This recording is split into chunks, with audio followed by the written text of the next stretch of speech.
अस्सलामुअलैकुम वरहमतुल्लाहि वबरकातुहू। हज़रात मोहतरम, आज हम इंशाअल्लाह अज़्ज़ व जल अपनी इस मुख्तसर सी वीडियो में उन बातों के बारे में जानेंगे कि जिनसे एतिकाफ़ टूट जाता है। यानी वो कौन कौन से काम हैं जिनके करने से एतिकाफ़ टूट जाता है। उन्हीं सब बातों के बारे में आज अपनी इस मुख्तसर सी वीडियो में हम जानेंगे।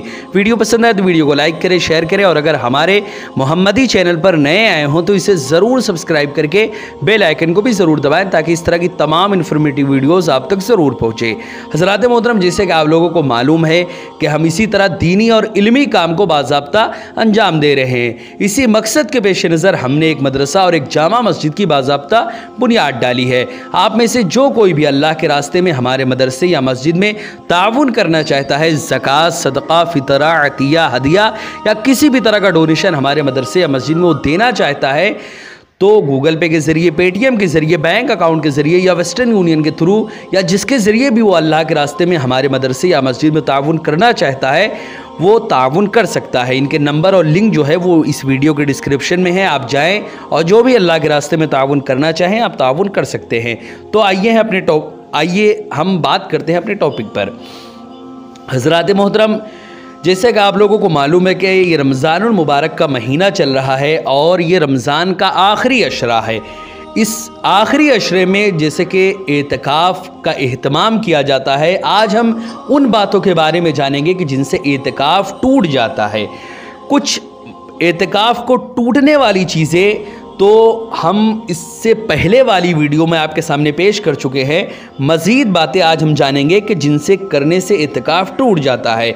इस ज़िम्न में हज़रत सैयदना आयशा सिद्दीक़ा रज़ियल्लाहु तआला अन्हा की एक रिवायत है जिसमें मुतअद्दिद ममनुआत एतिकाफ़ का बयान किया गया। चुनांच उम्मुल मोमिनीन सैयदतना आयशा सिद्दीक़ा रज़ियल्लाहु तआला अन्हा फरमाती हैं कि मोतकिफ़ के लिए सही तरीका ये है कि वो न किसी मरीज़ की इयादत को जाए, न किसी जनाजे में शामिल हो, न किसी औरत को छुए, न उसके साथ मिलाप करे और न ही नागुरेज़ ज़रूरियात के सिवा किसी भी ज़रूरियात के लिए वो बाहर निकले।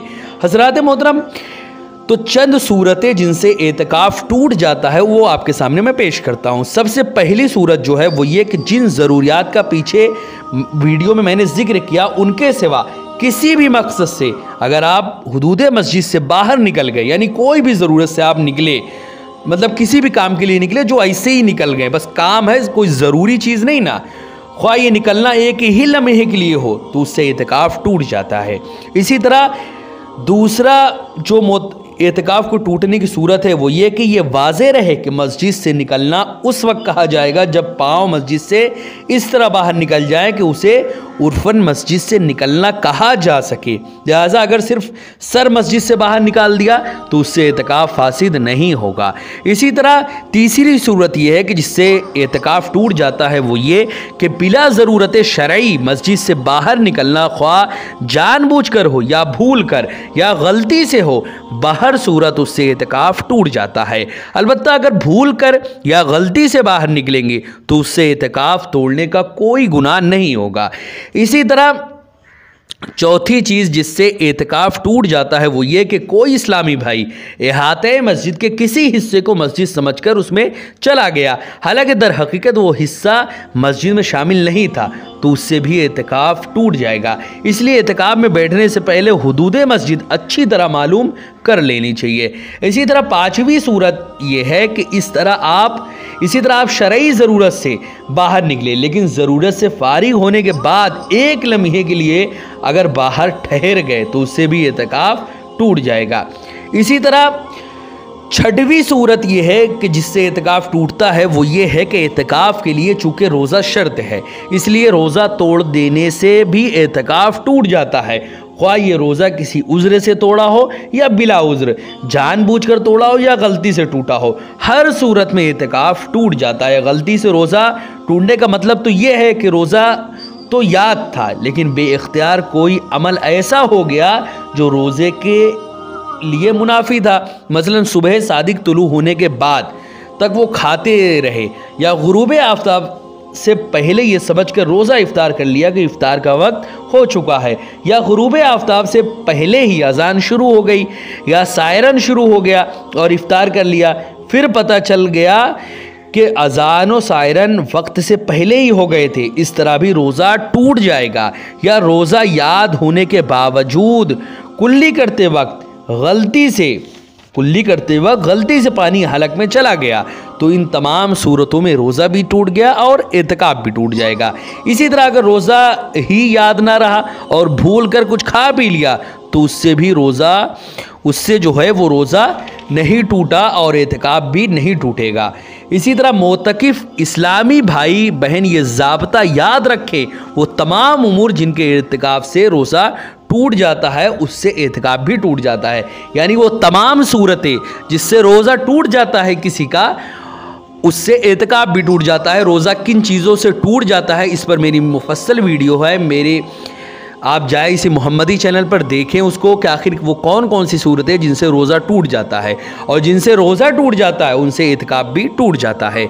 इसी तरह 7वीं सूरत बयान की गई है कि जिससे एतकाफ फासिद हो जाता है, वो ये है कि जिमा करने से भी एतकाफ टूट जाता है। ख्वाह ये जिमा जानबूझकर करे या भूल कर, दिन में करे या रात में, मस्जिद में करे या मस्जिद से बाहर, उससे इंजाल हो या ना हो, हर सूरत में एतकाफ टूट जाता है।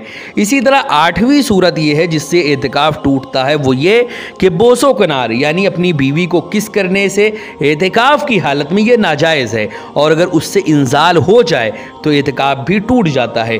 लेकिन अगर इंजाल ना हो तो नाजायज़ होने के बावजूद भी एतकाफ नहीं टूटता। इसी तरह 9वीं सूरत ये है जिससे एतकाफ टूट जाता है, वो ये कि पाखाना पेशाब के लिए गया था, कर्ज ख्वाह ने रोक लिया, एतकाफ फासिद हो गया। इसी तरह 10वीं सूरत यह है कि मोतकिफ अगर बेहोश या मजनू यानी पागल हो गया, और अगर ये बेहोशी या जुनून तूल पकड़ जाए कि रोज़ा ना हो सके, तो एतकाफ टूट गया और क़ज़ा वाजिब है, अगरचे कई साल के बाद सेहतमंद हो। इसी तरह 11वीं सूरत ये है जिससे एतकाफ टूट जाता है, वो ये कि मोतकिफ मस्जिद में खाए पिए सोए उन उमूर के लिए मस्जिद से बाहर जाएगा तो एतकाफ टूट जाएगा, मगर खाने पीने में ये एहतियात लाजिम है कि मस्जिद आलूदा ना हो। यानी अगर वो खाने पीने या किसी भी काम के लिए मस्जिद से बाहर जाता है तो वो उसका एतकाफ टूट जाएगा। इसी तरह 12वीं सूरत जिसमें एतकाफ टूट जाता है, वो ये कि मोतकिफ़ के लिए चूँकि मस्जिद में सोना जायज़ है, लिहाजा अगर सोने के लिए आप मस्जिद से बाहर निकल आए तो एतकाफ टूट जाएगा। इसी तरह 13वीं सूरत यह है कि मोतकिफ़ के लिए खाना पीना मस्जिद में जायज़ है, इसीलिए अगर आप खाना खाने या पानी पीने के लिए मस्जिद से बाहर निकलेंगे तो उससे भी एतकाफ फासिद हो जाएगा। इसी तरह 14वीं जो सूरत है वो ये कि अगर आपके लिए खाना लाने वाला कोई नहीं तो फिर आप खाना लाने के लिए मस्जिद से बाहर जा सकते हैं, लेकिन मस्जिद में लाकर खाना खाएं, वहीं पर ना खाने लगें। इसी तरह 15वीं जो सूरत है वो ये कि अगर आप किसी ऐसे मर्ज़ की वजह से बाहर निकले जिसके इलाज मस्जिद में हो सकता था, तब भी आपका एतकाफ़ टूट जाएगा।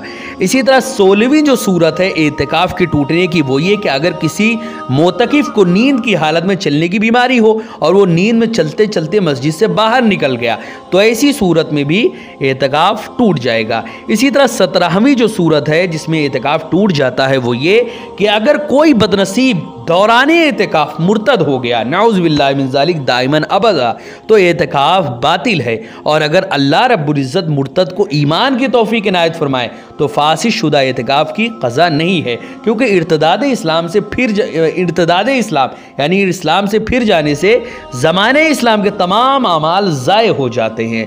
इसी तरह 18वीं जो सूरत है वो ये कि मोतकिफ़ को सिर्फ एहतलाम हो जाने की सूरत में गुस्ल के लिए मस्जिद से बाहर जाना जायज़ है। इसमें भी ये तफसील है कि अगर मस्जिद के अंदर रहते हुए गुस्ल करना मुमकिन हो, मसलन किसी बड़े बर्तन में बैठकर इस तरह गुस्ल करता हो कि पानी मस्जिद में ना गिरे, तो बाहर जाना जायज़ नहीं। लेकिन अगर ये सूरत मुमकिन ना हो या सख्त दुश्वार हो तो गुस्ल जनाबत के लिए यानी नापाकी की यानी नाइट फॉल वगैरह हो गया या किसी भी तरह की नापाकी अगर हुई है उसको, तो उस सूरत में वो बाहर जा सकता है। अगर मस्जिद में नहाने की व्यवस्था और उसकी जो सूरत है मस्जिद में नहाने की वो ना निकले तो। इसी तरह 19वीं चीज़ जिससे एतकाफ़ टूट जाता है वो ये कि वज़ू अलल वज़ू यानी वज़ू पर वज़ू के लिए वज़ू खाना पर गए या गुस्ले जुमा के लिए या फिर ठंडक हासिल करने के लिए या गुस्ल करने गुस्ल खाना पर गए तो चूँकि वज़ू खाना और गुस्ल खाना हुदूद मस्जिद से खारिज होता है, लिहाजा एतिकाफ़ टूट जाएगा। इसी तरह और भी कई सारी सूरतें हैं जिससे आपका एतिकाफ़ टूट जाता है। हज़रात मोहतरम सरकार मदीना हुज़ूर रसूल अकरम सल्लल्लाहु अलैहि वसल्लम ने हर साल मस्जिद नबवी में एतिकाफ़ फरमाया और हर एतिकाफ़ में जुमा भी लाजिमन आता रहा, लेकिन कहीं साबित नहीं कि आप सल्लल्लाहु अलैहि वसल्लम गुस्ल जुमा के लिए एतिकाफ़ से बाहर तशरीफ़ ले गए हों। उम्मुल मोमिनीन सैयदना आयशा सिद्दीक़ा ने यहाँ तक तो बता दिया कि हुज़ूर सल्लल्लाहु अलैहि वसल्लम अपना सर अक़दस हुजरे मुबारक के बाहर यानी अपना सर हुजरे मुबारक की तरफ निकाल देते और मैं अंदर ही से कंघी कर दिया करती थी, लेकिन गुस्ले जुमा के लिए निकलने का कहीं जिक्र नहीं फरमाया। अगर आप कभी उसके लिए निकले होते या निकलना कभी भी आपसे साबित होता तो ज़रूर मनक़ूल होता। हज़रात मोहतरम हुज़ूर रसूल अकरम सल्लल्लाहु अलैहि वसल्लम ने सौमे विसाल यानी बग़ैर सहरी और इफ्तारी के मुसलसल रोज़ा रखने को सौमे विसाल कहते हैं। तो सौमे विसाल और सौमे सुकूत यानी चुप रहने का जो रोज़ा है उससे मना फरमाया है। बाज़ इस्लामी भाइयों में ये गलत फहमी पाई जाती है कि मोतकिफ़ को बिल्कुल बातचीत करना मना होता है। वो समझते हैं कि मस्जिद में पर्दे टांग कर उसके अंदर बिल्कुल चुपचाप पड़ा रहना चाहिए, हालांकि ऐसा नहीं है। पर्दा ज़रूरतन टांग सकते हैं मगर इस तरह कि कम से कम जगह घेरे। पर्दे का मकसद यकसोई हासिल करना और सामान वगैरह की हिफाजत होता है। ये एतिकाफ़ की ज़रूरियात में से नहीं है और मोतकिफ़ के लिए पर्दा लगाना कोई ज़रूरी भी नहीं है। एतिकाफ़ की हालत में खामोशी को इबादत समझकर उसको अपनाए रखना मकरूह तहरीमी और नाजायज़ है, और अगर चुप रहना सवाब की बात समझकर ना हो तो कोई मुज़ायक़ा नहीं, और बुरी बात से बचने के लिए चुप रहना तो आला दर्जे की चीज़ है, क्योंकि बुरी बात ज़बान से ना निकालना ये वाजिब है और निकालना गुनाह है। और जिस बात में न सवाब हो न गुनाह यानी मुबाह बात में भी मोतकिफ़ को मकरूह है मगर ज़रूरतन इजाज़त है, और बिला ज़रूरत मस्जिद में मुबाह बात नेकियों को ऐसे खा जाती है जैसे आग लकड़ी को खा जाती है।